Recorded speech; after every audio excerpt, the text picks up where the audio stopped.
Hi, everybody. My name is Lynette Rice. I'm a TV writer for Entertainment Weekly, and it is my pleasure to moderate this great Zoom panel for the Fox show Duncanville.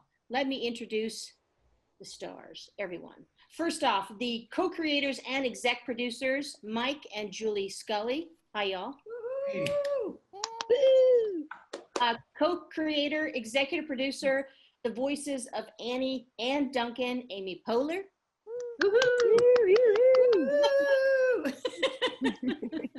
Yes, please be the audience of Ballroom H.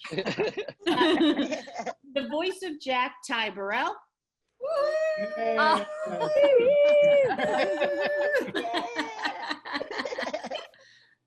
The voice of Kimberly, Riki Lindhome. Hi. The voice of Jane, Joy Osmanski. The voice of Yangtze, Yassir Lester. Who gonna let me borrow some money? Who's gonna let you? Keep it.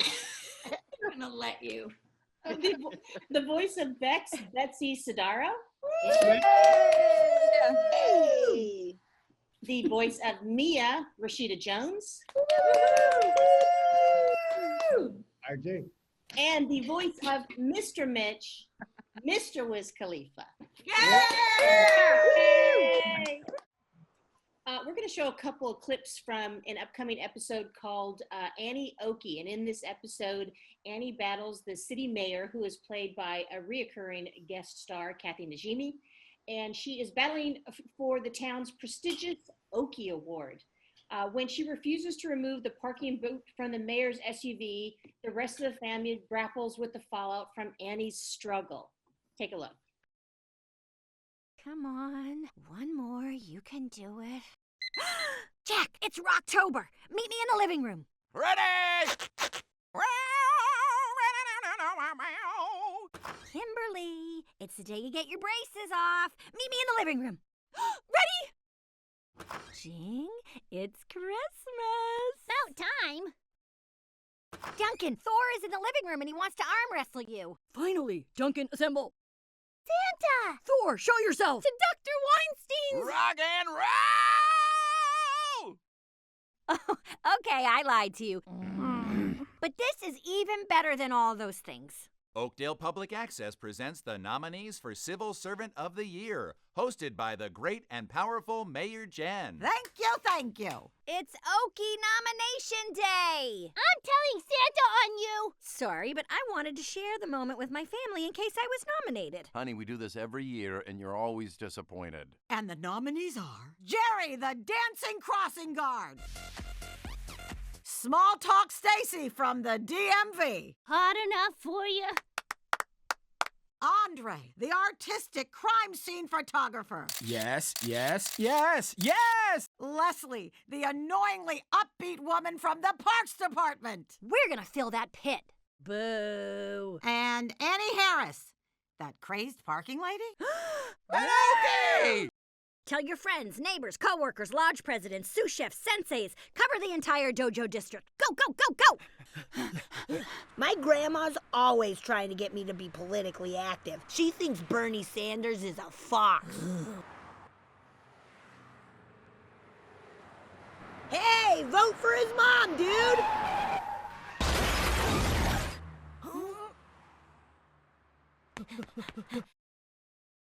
And remember to look sad. Can you do that? You got it.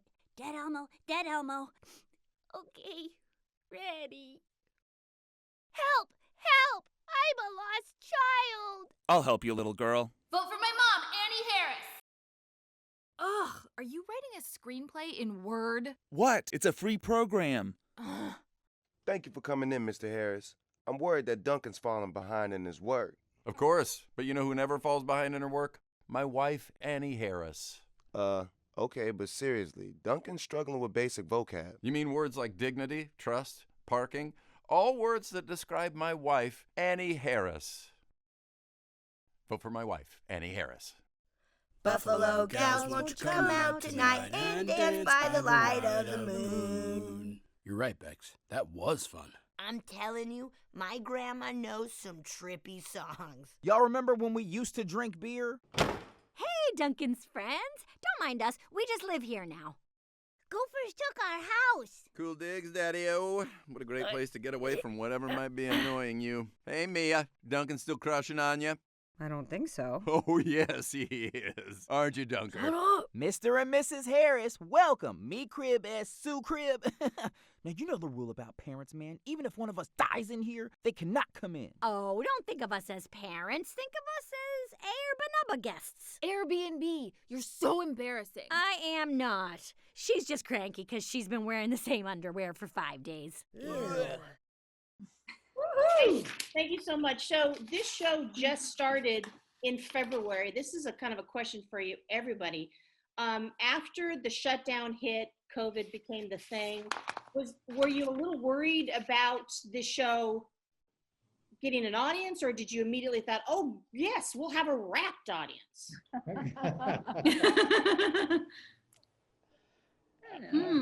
Yeah. Everyone think at once. Well, it's not no the worst, idea.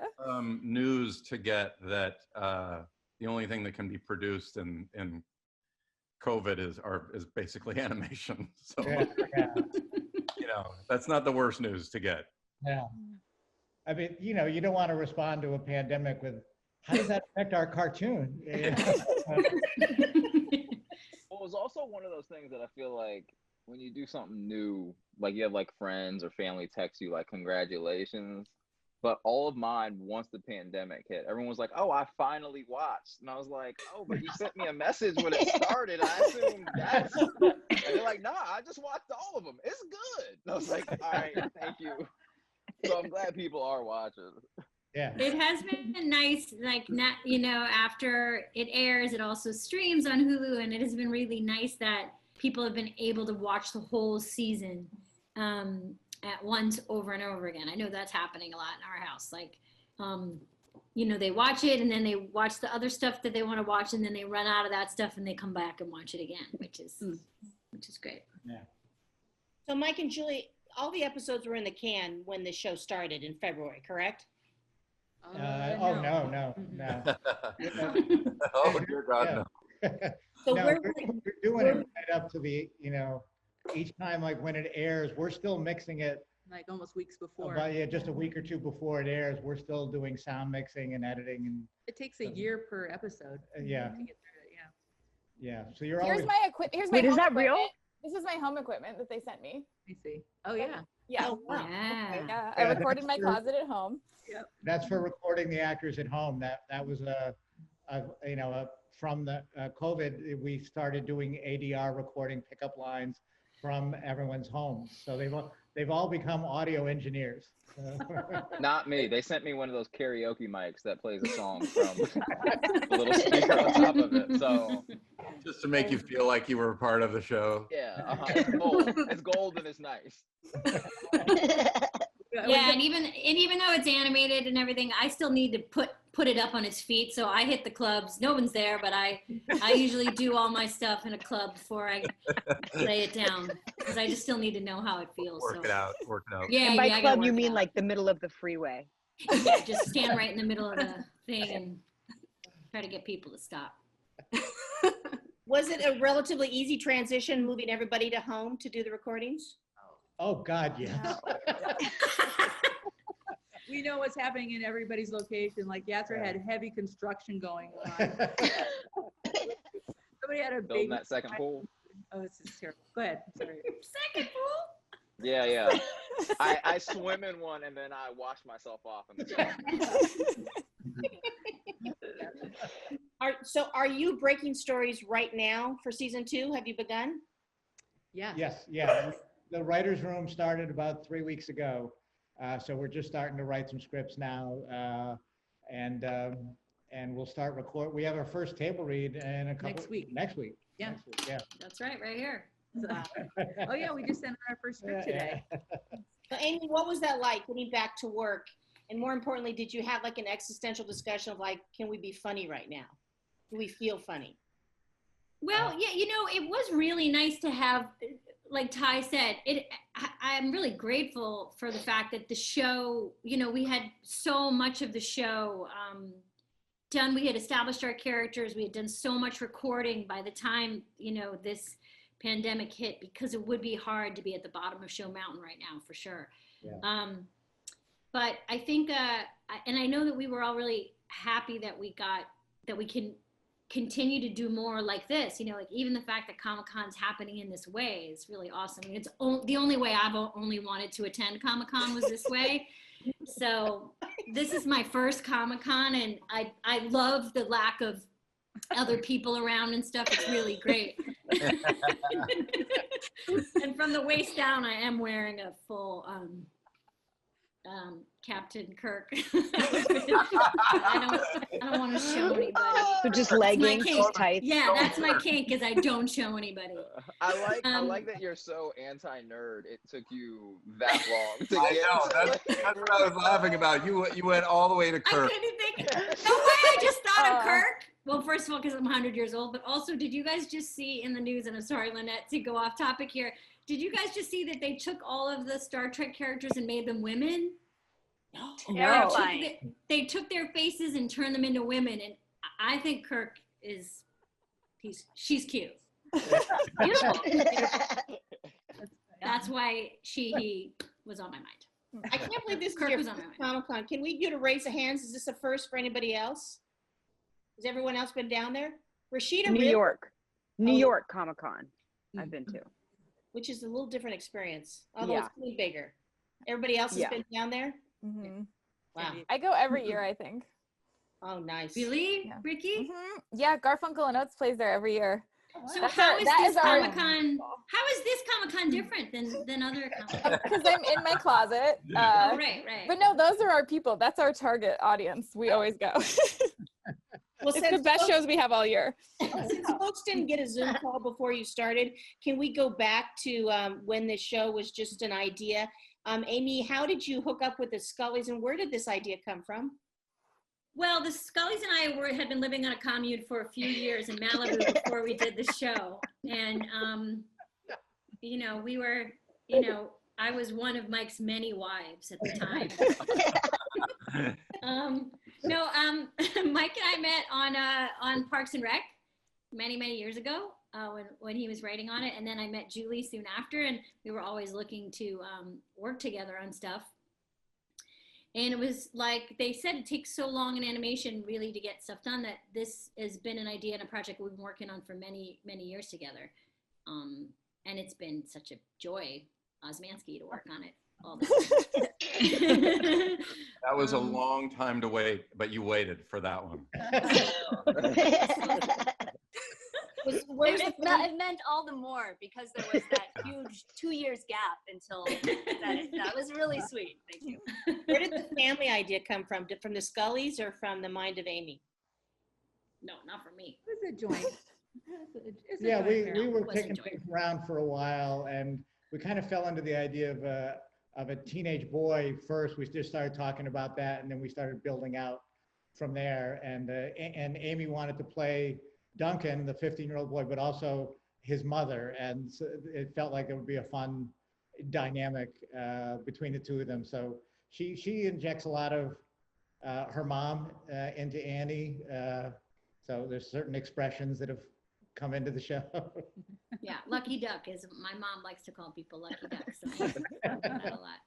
And she's kind of my mom is a feisty.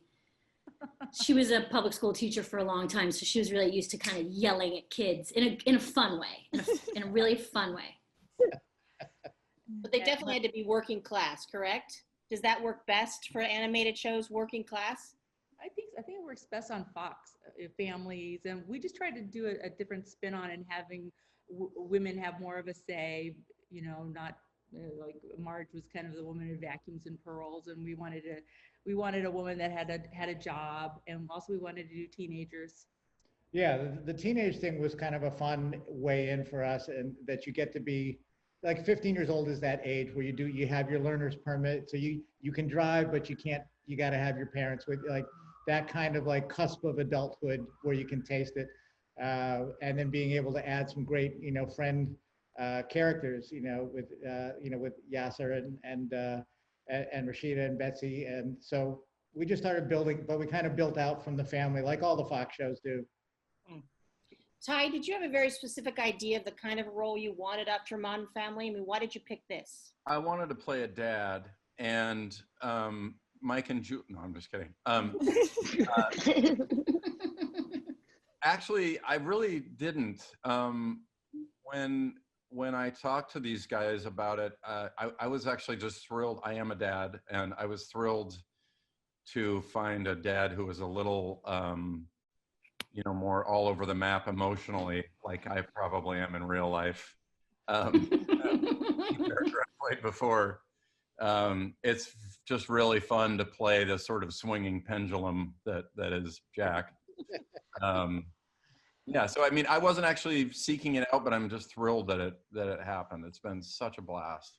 We sought him out. Yeah. I'm so glad. This is probably a question too, not only for Ty, but for everybody. Did you get any say on how your character looked? Like, what's that strip on the side of his head? I didn't. I was just so delighted when I saw the rendering. Not that I had any power, but I've had no notes. It was sort of like, this is a splendid version of Jack. Mike and Julie actually gave me a little bit of say, so they like added like gold chains and like a hoodie with a kind of 3/4 trench coat and stuff. Like I don't know why they listened to me at all, but I was like, essentially it was just like, what if you look like an H&M mannequin? And they were like, all right. I forced them to change it so it looked exactly like it. It was completely different, and I threatened to quit. And then they. That's right. We ripped Betsy's look off. Let's be honest. That's why it took 3 years to get the show on. It's just to Betsy. I was digging my heels in, or make it look just like me. It is too bad that we're not on a Comic-Con stage right now, Betsy, because you would get to stand right next to that picture. Yeah. And that would be satisfying. Mm-hmm. That would be pretty good. Be good. Ricky and Joy, can you describe the family dynamic? What's going on in that household? Well, I think that Joy's character, Jing, is probably the smartest one in the family, other than Annie. My character, Kimberly, is very emotional, and she's pure emotion, and she has so many emotions she can't handle it. And she kind of like hates and loves everyone and can't really contain herself. So yeah. And I think Jing I think she often feels like sort of the eye of the storm. Her family just swirls around her, and she just sits in her high chair feeding, shoveling Cheerios in her mouth and watching everyone kind of dismantle themselves. So that's actually a perspective that I wish I could have. I'm usually the one whirling around. So it's nice to play a 5-year-old who has some presence of mind and is calm. It's nice. I like 12-year-old because I feel like that's like who I kind of am inside. Like, I don't know if I'm like that different than I was in 7th grade. I feel like the same emotionally. Like how I want to act. I like want to yell and scream all the time, but I don't. Rashida, it's established at the very beginning that Duncan has a crush on your character. For those who haven't made it through the 11 episodes, where does that relationship stand? I mean, I don't want to give anything away. You're gonna have to just watch and wait. I mean, it's like The Bachelor. People were gonna wait and see. Like, anything could happen. It's anybody's rose. It's anyone's rose at this point. But she laid down the law. Mia laid down the law. There's a certain way she has to have. If she's gonna have a relationship, she has to be, respected. So, that at least. Yeah. Season 2, Mia is just on Teen Mom the whole year. So that's where it goes. So, yeah. Rashida, when you saw this script, and like you took this script and held it next to it like a Parks and Rec script, how different or how versus how similar are the two styles? I mean, is the cadence much different in this? How would you describe it? Could you imagine if I just took a Parks and Rec script and I did a full dissecting homework assignment? No, this is different. I guess the things that these shows have in common is there's a really great deep bench of characters. So no matter what part of the government you're in, or what part of the school or home that you're in on this show, you're going to have very dynamic interactions between the characters. But this is very much like a family show, I think. I mean, yes, I'm, the family being the family, and then the family of friends. It feels like we just hang out a lot, and get into trouble, which the driving engine of Parks is really like, Leslie has things to do, and some people are into it and some people are not. Is that a good summation of that? Good job. That was the tagline for the show. Some people are into it, some people are not. All right, Wiz, does Mr. Mitch stay on a hoverboard for the entire run? And life is a hoverboard for Yeah. That is true. Wait, is that a yes? Is he? Is he always there? 100%. You got to explain the neon behind you. What is that? It happened. Yeah. It's a company of mine. I have a liquor company as well. It's called McQueen and Violet Fog. It's available in 30 states and 30 different countries as well. So it's a gin for gin drinkers. It's a gin? Yeah. Oh, I was just gonna ask you to send some, but I don't really know. You'll like this though. You haven't had the right kind, Rashida. You haven't had the right kind. Everybody's I'll try. I'll try. We'll try. Yeah. And Wiz, I got to ask you, obviously you have this whole other life as an incredible musician, but is this your bucket list job? I mean, have you found yourself, is this where you feel like you really ought to be? Yeah, for sure, 100%. I just have so much fun doing it. Like, I feel like everybody in here is so great and awesome at what they do, and that's why I just sit back and shut up. Mr. Mitch is my kid's favorite character, 100%. And they're always like, whenever he comes on, they're like, now this part's gonna be funny. Now this guy is the funny one. Annie, Duncan. Oh. Yeah. Now finally some comedy. Mr. Mitch is here. Yassir, is Yangtze the first influencer on any animated show? It feels like he is. He is. I mean, that is a tough one, right? Steven Universe has that famous Instagram model character, so maybe. So outside of that, and Paw Patrol clearly has other guy who sells skinny tea, flat tummy tea. So I think besides those two, Yangtze might be number 3 in line. And there was someone in Fantasia, right? Who was right. Oh yeah, there was, of course. Oh yeah, one of those Willie, brooms. One of those brooms. Team, early street team stuff. Yeah. That broom is always in a thong. Well, Mickey was an influencer for magicians in Fantasia.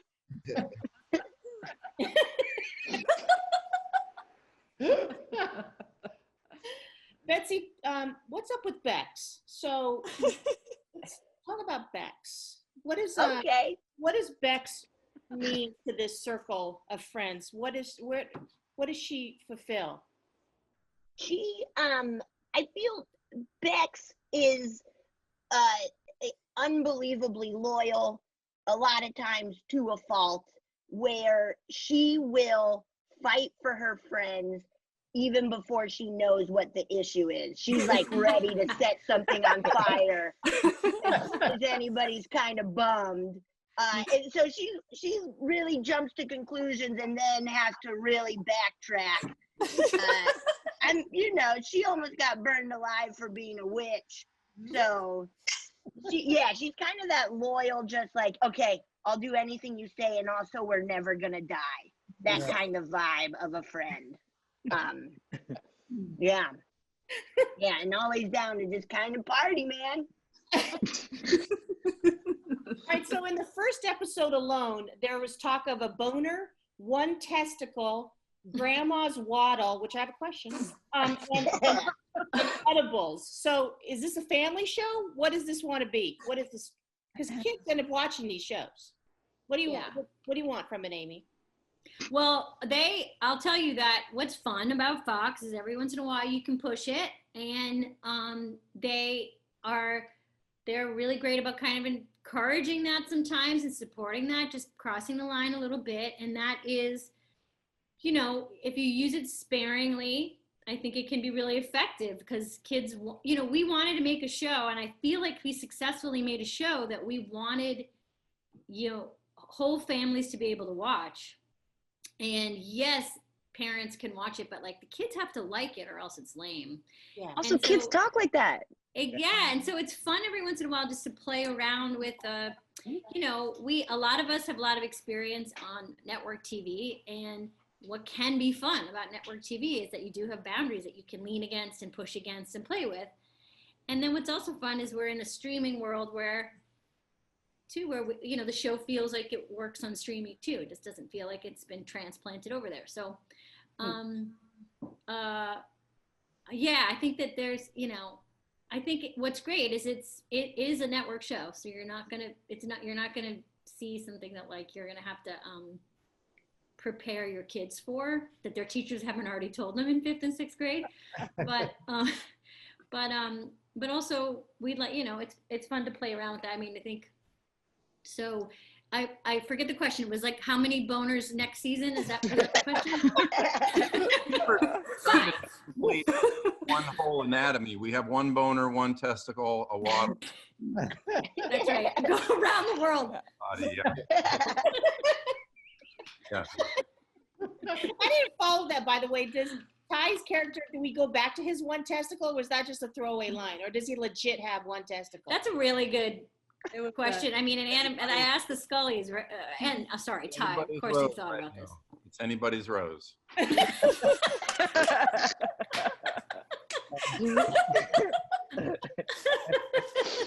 I also helped us design the testicle. Yeah. I had no input on the hair or anything like that, but I got to weigh in heavily with the testicle. It's a throwaway joke that stuck. Sorry, Ty. Mike and Julie, are standards and practices, are they a factor when it comes to an animated show? Oh yeah. Jeanette. There's a standards person we deal with. And you try to make the case for why you're doing it, and you go back and forth, and a lot of times you can find kind of a creative solution to it. And we're always citing cases of like, we did this on The Simpsons. That's kind of our go-to argument. Or we have to draw, like we had truck nuts, and we were told we couldn't have truck nuts, and then we had to draw a bunch of versions of truck nuts, some smaller, and then they picked a truck nut that was, These are the conversations that when we're on our deathbeds, we're really going to regret having. Lynette, just know that all the creepy little perverts that come to Comic-Con are gonna love the show. They're gonna find their little pervy moments. It's gonna fit right in with their weird, I don't know, Battlestar Galactica outfits, whatever they're the original. I don't know that show V, whatever, whoever they're dressed up as. All V everywhere. Like, Amy Poehler's coming. Make sure you dress like the show V. V. Do you guys remember V? Of course. That seems in 2004 or something, right? Lynette, do you remember V? Yes, it was like 10 years ago. Yeah. Liz, do you remember V? No. Oh my God. I had a V doll. I had a doll. It was lizard people. I had a doll with like a face. You took the face off and it was a lizard. Oh, man. I'm so sad for you, Amy, that this is literally your first Comic-Con. No, this is my dream. This is my dream to talk to you guys this way, for real. Absolute dream. A guy dressed like Thor walking behind her. Oh, that would have been a funny bit. Shit. Dude, someone should have had someone dressed up. Mike and Julie, how is this different to write for an animated show versus live action? How do the scripts look markedly different? Yeah, I mean, they're more joke intensive because like, almost everything, like you can have sign jokes and sight gags and all kinds of stuff coming at you, but you're still trying to tell the story. You're making sure that the jokes are chasing the story, not vice versa. But yeah, there is a lot more freedom, and you get to use a different part of your brain. And you're not limited by sets. You can go to the moon if you want to, you know. Yeah. And you can get in the characters' heads more. You can see the fantasy sequences and dreams and flashbacks and set things stuff on fire. like that. Yeah.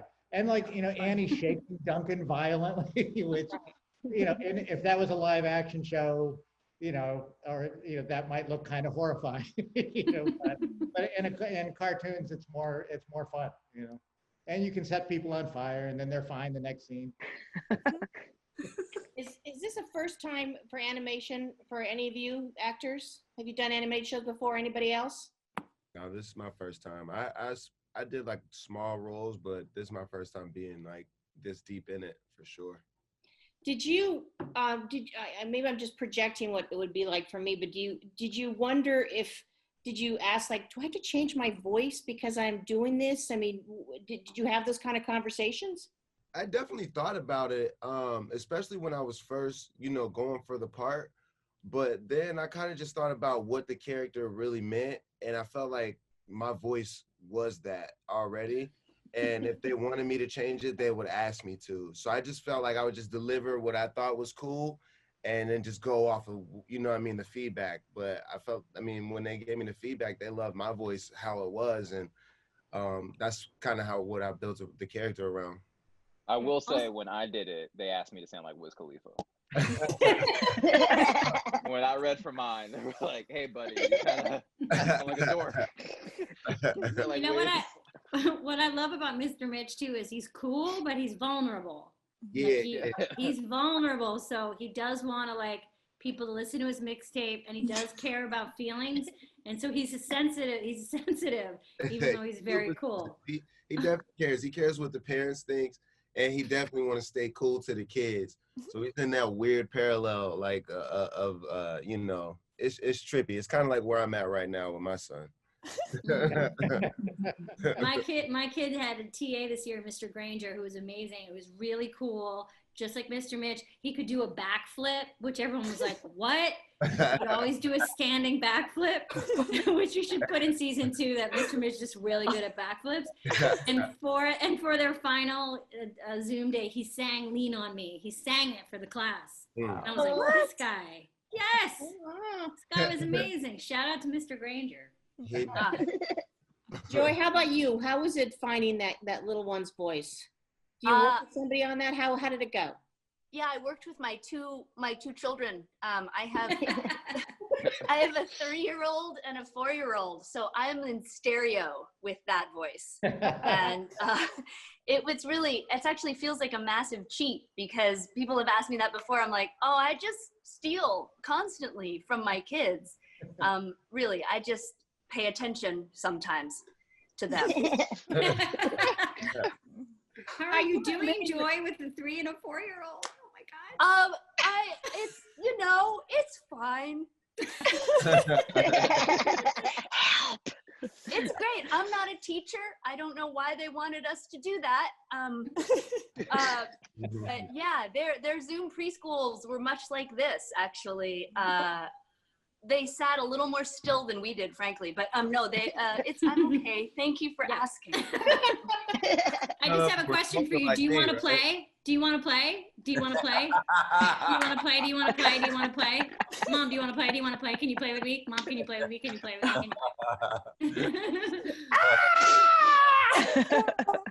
What about you? You were in everyone's living room for so long. Was there a part of you that thought that maybe I should sound completely different? I'm sorry, I missed that. Was that for me? Yes, that was for Ty Burrell. We knew you for so long. You're in our living rooms for so long. Was there a part of you that thought that maybe you needed to try to sound different? Yeah, I guess. I don't think I have the talent for that, so I just kept it pretty much. It just felt like it, I don't know, it just didn't feel like it merited something completely different. I kind of tinker around with the register a little bit, but nothing really. I think it has more to do with Jack sort of being, just so volatile. He's just trying to be a better dad than his dad was. His dad was a volatile absentee father, and Jack is a volatile present father. That's how he's improved, is just being around. Amy, what about you? What was it? Did anyone try to first talk you out of doing 2 voices on this show? Too much work, and then how was it? Julie's nodding her head. Really? Yeah. It's a lot of work. It's a lot of work. Yeah. And we didn't. Yeah. I think if I had to do it over again, I would be like, we should get some great person for the mom, because the mom is a lot of work. And Annie is awesome, but she is a lot of work. And then Duncan is so fun to do, because so I do all Annie and get it over with, and then I get to do Duncan, and Duncan is awesome because he's low and he's tired and never says anything, and he's like, it's like a dream job. I think I was kind of insecure, actually, frankly, in the beginning, that I wasn't doing enough of a voice, or a different kind of voice, or I wasn't doing a good enough job of being a boy, because I was always very inspired by the performances of, Pamela Adlon and King of the Hill, or Nancy Cartwright doing Bart, like all these just great women doing boys' voices, and I didn't want to try to copy them, but I just, I never, when I would watch their stuff, you just don't think that it's a woman doing a voice. I really wanted to make sure it didn't sound like a woman doing a boy's voice. So I think we did some work together. Mike and Julie helped kind of lower, we played around a little bit with the pitch, and it's hard because Duncan, like, he doesn't really care. So how do you make that kind of performance funny? How do you, yeah, we had to find something in the beginning, like so he's not so lethargic that you're not paying, you don't care. So we came up with this thing, like passionate indifference. Yeah. Where he feels very strongly why he doesn't care about things. Yeah. Yeah. And also it's fun to play around with his lack of words. He doesn't really know a lot of words. He doesn't get them right. He doesn't care about words. He doesn't believe in the beauty of words. So so when he's trying to explain something, it's pretty basic and simple. But it took a little, we had to do some work on it. Those Mike and Julie really helped me try to find that. But I got to ask you, where did the name Duncan come from? Because no one really calls kids Duncan anymore, do they? Is that on the list of big popular names? No, I just came up with it. I like the sound of it. It sounded cozy, And cozy. Yeah. I mean, like donuts, I guess. So can you let us know what to expect from season 2?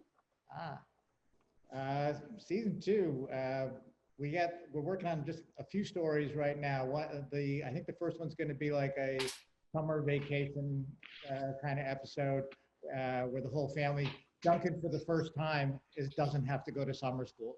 Yeah. Like the family's never had a summer vacation because every year he's in summer school. He and Mr. Mitch have spent every summer together. Yes, yeah. Yeah, it's also summer free. So that'll be one. They're gonna meet some weird people on vacation. And we're also working on one right now where Duncan kind of crosses that line with his parents and says like the one thing to his dad that you're never supposed to say to your dad. So anyhow, so stuff like that. I love you. Yeah. How dare you? Yeah. And every character on the show is going to have their own line of gin this year. Ooh. So. Did you have that talk? Did you wonder if should you address COVID? Should you address a pandemic? We talked a little bit about it. Like, there's nothing that feels really like it's funny or like, because there's no end in sight, or you want to escape a little bit, and you just want to. Yeah. So right now we're kind of, going through it. Like, we did the whole first 13 episodes, and we didn't get into mentioning Trump's name or any of that stuff. We thought it might be nice if people hadn't escaped from that kind, for a half hour. Yeah. So will you stay that way? Do you feel like you'll stay that way too? To be a little more timeless. So far. Yeah. Yeah, because you can hear it anywhere, so it'd be nice to not hear it. Yeah, I think I always argue with Mike and Julie. I don't think there's been any COVID coverage. I haven't seen anything about it. So I feel like somebody's got to talk about it. Yeah. Well, then you should follow my YouTube channel. I dig in. So when you do that first table read, it'll be just like this, correct? It'll be like a Zoom, right? Yep. And when you've been recording, can you at least look at each other like this when you're recording, or are you just in a vacuum by yourself? We are solo when we're recording. That's why we have the table read, because we can hear how everyone does it. So then when we go to the booth, we're alone. Is this the first Zoom call you've had together? And have you guys been Zooming during all Zoom this? call I've had at all. This is really exciting. Really? I feel like I'm on Zoom every other day. All day. I'm so jealous of you, Ty. Yeah. Well, we have to wrap it up, but I would like to ask you, and maybe in all seriousness, make it a little heavy. How are you feeling about television going forward? Are we going to be okay? How are things looking? For the upcoming season? Yeah. I don't know. It seems like they're just talking now about what would be a safe way to try to do these shows, and how will it affect storylines and visually what you're going to see, crowd scenes and that sort of stuff. I think that's all being talked about. Have you guys heard anything? No, because I took a job at Chipotle to be safe. So y'all ain't. Everybody needs a burrito bowl. Your boy. I keep hearing the term COVID-friendly production. Yeah. I don't know what that means. I don't know. It means you love the virus. I don't know. I think it means like not big crowd scenes, like not a lot of makeout scenes, I guess. I don't know. Yeah. Amy, what are your thoughts? Well, I think we're in the middle of a real shit show. Lynette, I don't know when it's going to end. So my thoughts every day are just like, oh my God, the house is on fire. What's happening? I think what's great is that we get to make art still with people that we care about and that we respect, and that, just like Ty said in the beginning, it's really awesome that we still get to work on this show, that we have the ability to create this show during this time, because a lot of people are out of work. And so I think we're all really grateful for that. And we hope that, one of the things that's come out of this is comedy is still a comfort for a lot of people, especially when they're having really hard days, to come home and to watch something to help them escape. So to be maybe part of that in some way is certainly great. But I think I can speak for everyone that we really look forward to next year when we can get to Comic-Con together and, be fully dressed as, 10 Rod Serlings. Oh my God, Amy. Oh no. Each time I have the chance. All right, okay, Judy Jetson, whatever's your thing. I didn't know if you were going to come closer to 2020 or further away. It went that way. Went that way. Well, I look forward to that, because this is usually the part of the panel where we take questions from the audience, and there's usually a marriage proposal in there for you, Amy. And we'll get it. Oh man, so close. So wait, maybe someone should get married on this. Who can? I'm single. Mike, Julie, can you renew your vows? Or Riki, can you become one of Mike's wives? I'm tech avail, so I don't know. I'm tired. I would, but I'm married to my job at Chipotle, and I will never, ever give that up. Thank you so much, everybody. This has been super fun. I really appreciate it. And yes, let's meet again in San Diego in Ballroom Point. and have some fun. Yeah. Yay! Yay! Thank you. Bye, guys. Thank you, everybody. Thank you so much.